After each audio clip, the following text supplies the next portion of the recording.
Simon, I'm 48. I live in Yorkshire, a nice little village called Huntingdon, which is a tiny little place with a church and a phone box.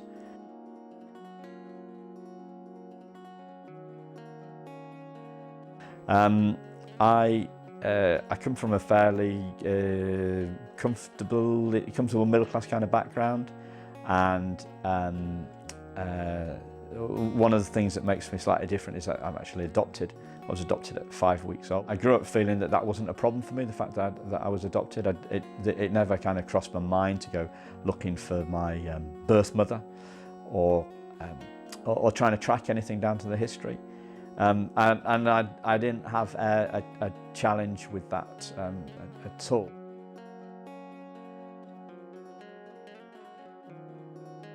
I got really angry about something on a course that I was on, and the lady that was running the course said, something going on for you here, Simon. Do you want to come back on a different day and have a chat through it?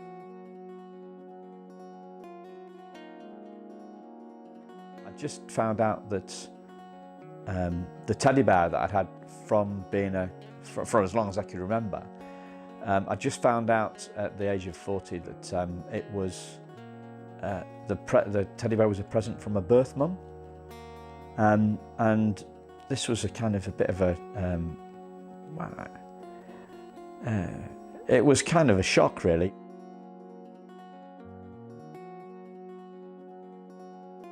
I just got really, really angry, and I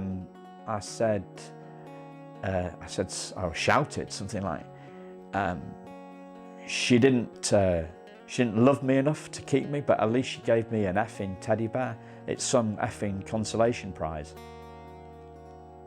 And this feeling of this anger about a feeling of being not loved enough, being rejected by my birth mother, it came from absolutely nowhere in a split second. And then the lady who was I was talking to, she's a mum of two kids, two kids, and she said, "Well, I'm a mum, Simon. I really don't think that it would have been that way. You know, mothers love their kids." Since I've unearthed this belief about not being loved enough, I've been on a journey, kind of personal development journey, and trying to get that deeper and deeper, so it doesn't really bother me anymore.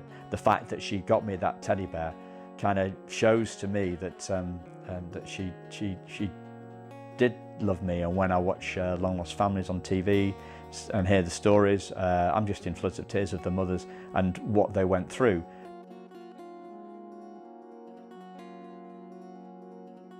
I can start to see lots of reasons for things in my in my life. Things like I went to my best friend at primary school was a guy called Eddie, and his dad had gone to a local private school, a grammar school in Leeds, and I wanted to be with him. So I asked my mum and dad if I could take the entrance exam, and they said yes. And I don't think they expected me to pass, but I did. But that was totally driven by not wanting to be on my own, you know, wanting to be with my best mate at school. Went into the family business from university, a publishing business, and took over from my dad when he retired in '96. I thought that once I got the business onto an even keel and got some profit, made some profit, then that was going to make me happy. And it didn't. I became aware after that of a fear of failure. I've talked to my dad about this because I think I've got that from him, fear of failure. And he said he thought that when he was running the business, that was actually a good thing, because the fear of failure actually kept him on his toes.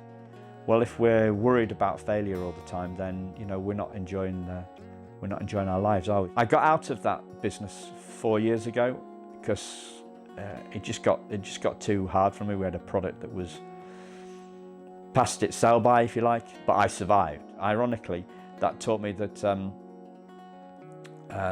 not to be afraid of failure. These days I'm a lot less afraid of failure than I used to be.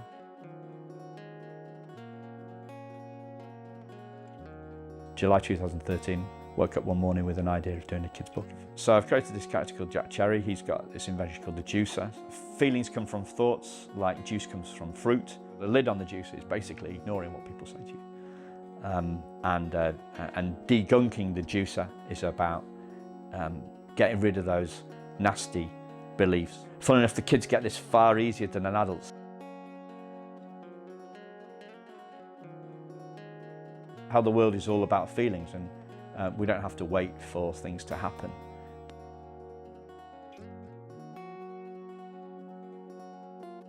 I guess that feeling of being not good enough or not being rejected, it's just a feeling, you know, and it's not the truth.